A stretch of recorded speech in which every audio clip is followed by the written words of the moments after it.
Hello everybody, it's me Ross and welcome to another video. Today is Valentine's Day. I hope all you lovers out there are enjoying your day. I'm joined by good old Bloomers as we bring a love to the Kings of Anglia to talk about Kieran McKenna and his side as a whole. I've asked Bloomers to give me his 5 things he's loving under the Kieran McKenna regime so far. Bloomers, thank you very much for joining me. Happy Valentine's Day, my friend.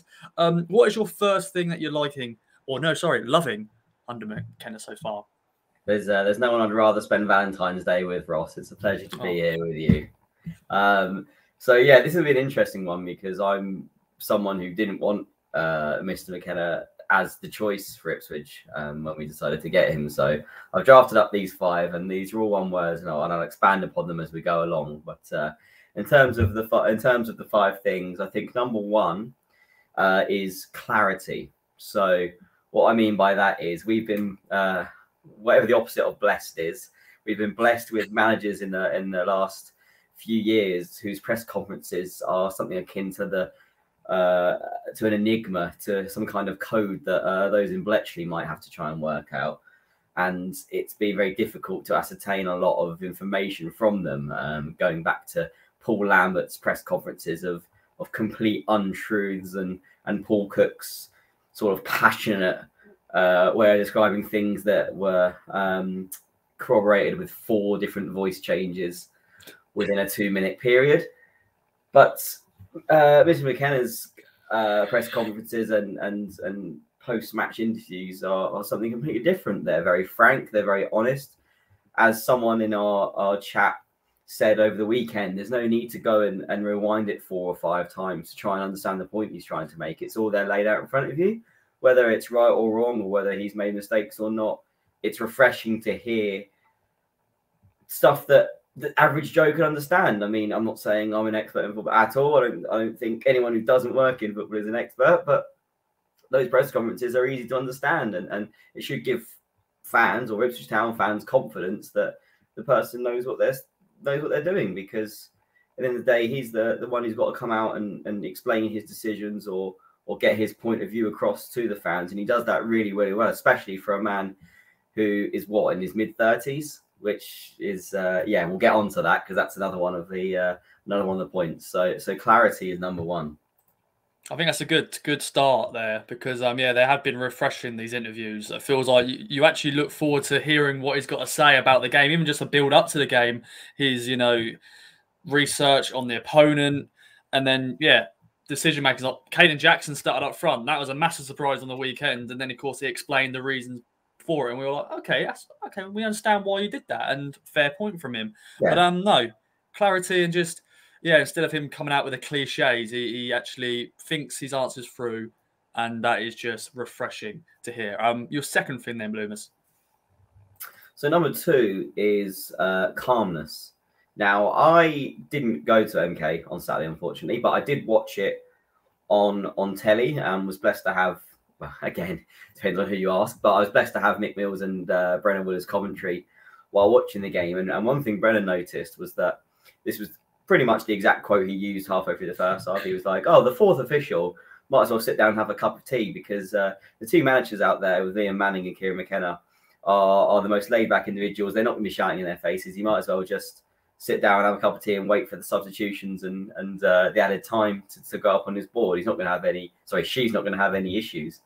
And it got me thinking that he's pretty much right. This sort of new breed of manager, if you like, that's sort of coming through. You don't want to stereotype too much, but the likes of Liam Manning and Kieran McKenna are very calm. They're not ones to rant and rave on the touchline, as akin to the likes of Paul Cook and Paul Lambert that we've seen recently for us. And whether you like that or not, I guess is up to you. If you're more of an old school man who likes a ranter and raver, then that's your prerogative. But to be honest, because we've had not a lot of success in the last few years, and these type of managers that we've had have been the ranty, ravey types, it's nice to see someone that does seem to have a lid on things, because in my opinion, that calmness will transfer onto players. And if in a few weeks' time we start to get into some sticky situations, I'd like to think that it will stand us in good stead that the manager doesn't seem to be too flappable.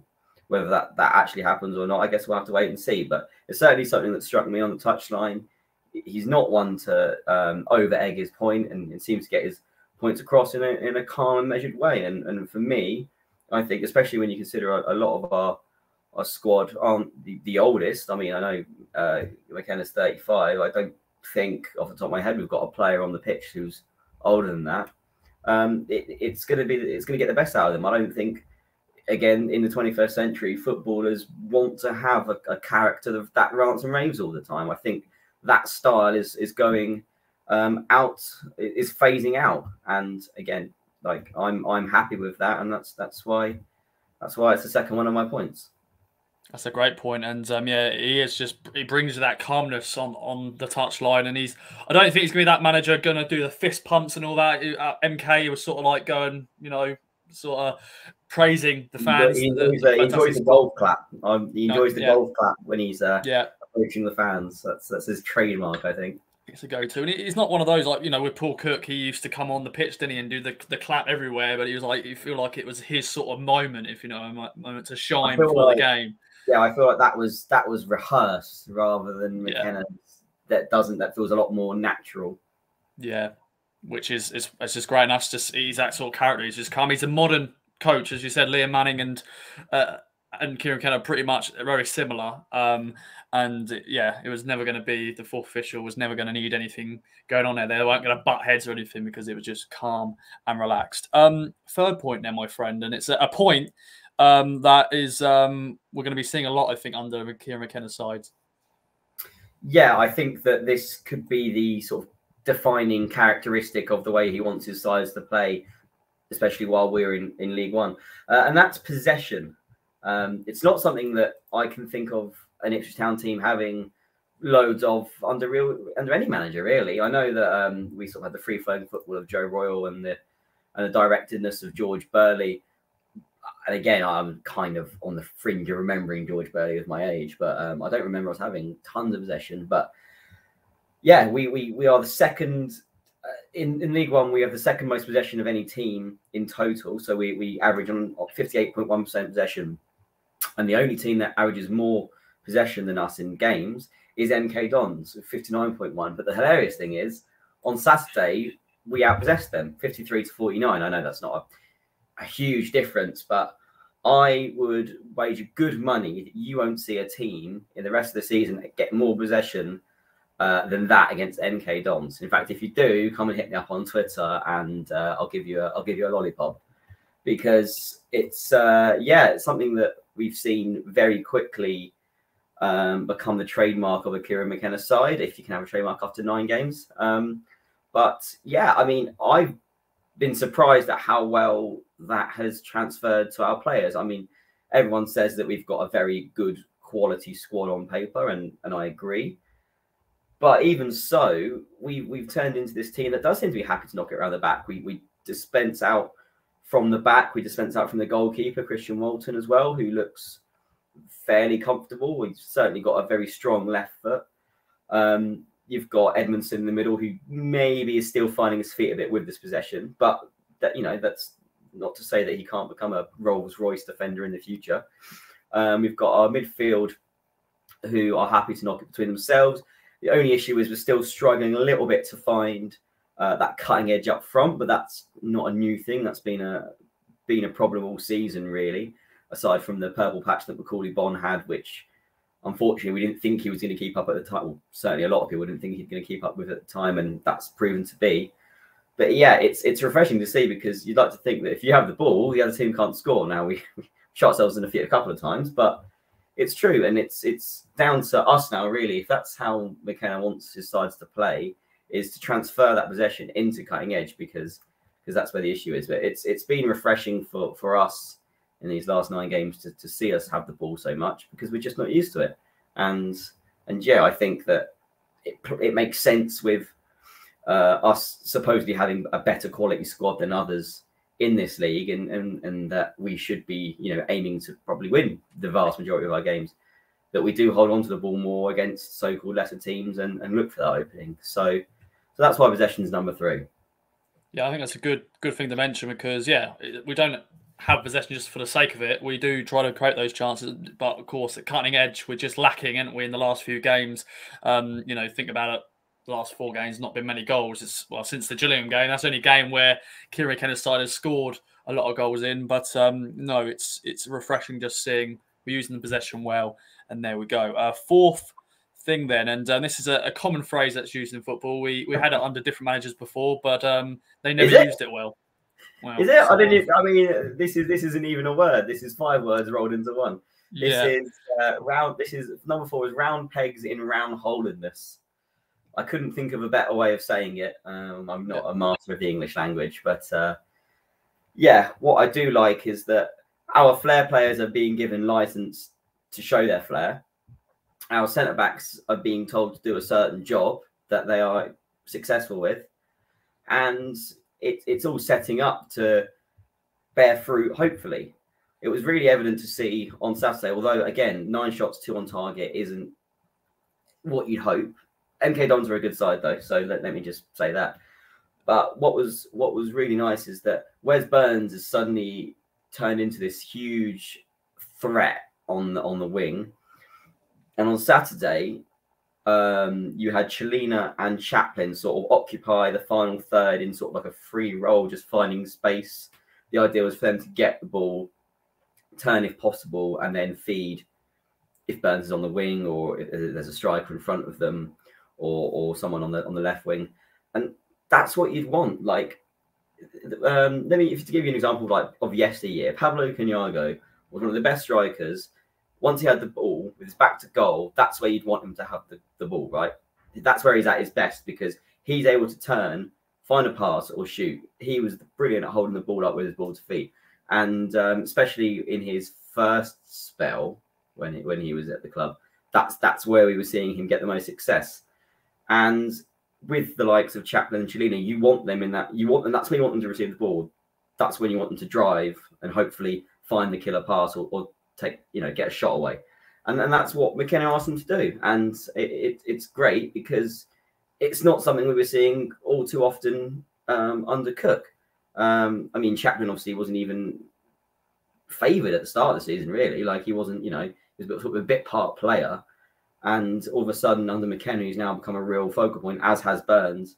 Chelina, it's a little bit different. I mean, I don't know how many games he's going to start going forward just because you've got other people knocking on the door and he might be the one to go by the wayside in future games. But it all just speaks about common sense. And I don't think anyone's being asked to do anything they're uncomfortable with doing. And that's great to see because, as I've just said, I wasn't sure if we were going to be suited to a possession style of play, but it turns out we are. And yeah, like, he must be keeping it simple. The players feel confident in what they're doing, and the results are that, with these 9 games, we're averaging, I don't know, 2 points a game. I did have it here and I've just lost it now. 18, 19 points from 9 games, so just over 2 points a game. So fantastic. It's clearly working and it can only be hopefully positive going forward. Definitely. Of course, it's still early days. It's only been 9 games, 6 wins out of those 9 games. No, that's not right, is it? He's right. Yeah, he's right. No, that's right. Yeah, I had to get my maths right there, probably. Of course, a draw and 2 defeats, but still early days, but it's been a good start. Light Bloomers, we're here at the final thing. What is the final thing? Yeah, and this is the thing that I was so against for one of the reasons why McKenna, I didn't want McKenna to come. And that's youthfulness. I was under the opinion that if you wanted to go the youthful route and appoint someone who has bucked the trend of recent town managers for the situation we've been in at the turn of the year under getting rid of Cook, get someone that at least has a little bit of experience in dealing with the Football League and, League One, League Two, or just pressure situations. Because Kieran McKenna hadn't managed a game in the EFL at all. And I just thought, with the situation the club's in and it being the most important hire of our history, quite possibly just because of everything that is on the line at the moment, that you'd want to get someone with experience. And you've brought in someone with no experience, but with youthfulness on his side. And what I've been impressed about and what I've been thinking about in these last sort of month or so is that there's not really a downside to this youthfulness. Now, if McKenna completely flames out, never gets a job again in management, and this is a complete and utter failure, okay, that statement's untrue. I don't think that's going to happen, though. Either, this process lasts its course. He's here 18 months, 2 years, or whatever. We stay in League One. That's probably the worst case scenario, and he moves on. I think he'll still have a future in the game. Absolutely. I don't think he's going to be one of these one and done managers. If he's successful for a year and then he gets called upon by a bigger club and we have to let him go, okay, that sucks. But he's been successful, which means the club's been successful, which means we should be happy. But the real thing is we could find someone here, and this is pie in the sky. If we've got this right and he is this manager that we are hoping for, we have a basis now for 2, 3, 4, 5 years to have stability and success. We had that under Nick McCarthy. Unfortunately, it went a bit sour. And obviously youthfulness wasn't an aspect, but we had that stability. Yeah. But we had stability and we had success. It just wasn't quite the success we were hoping to break us through to that next level. But because McKenna's starting at a lower point, there's no reason why, if this year or next year we cross our fingers and get promoted, that he stays on, he gets a foothold in the Championship, and you build on it and build on it and build on it. With youthfulness on his side, if he's happy and we're happy, this can only lead to good things. Like, I know management or football in the 21st century doesn't lead to this happening very often, but you don't hire managers at 35 very often.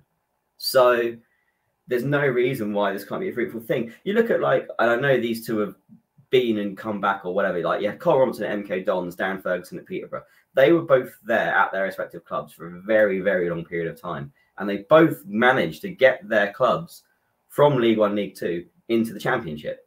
Now, obviously, down the line, they lost their jobs, they've gone down again, gone up again, blah, blah, blah. But if you look at their first, or in Ferguson's case, his first and second appointments at the clubs, they were young, hungry. I believe it was their first jobs. Don't quote me on that. And they got them building up slowly with stable management behind the scenes and a passionate fan base, and got them in the Championship. And that's our immediate goal. I know we're a bigger club than those two clubs, but that's the blueprint we should be focusing on. And also the blueprint we should be focusing on with hiring a young manager. So that's why I'm really happy at the moment. And now if you ask me in a month's time, we've lost 5 in a row, I'll just be talking bollocks.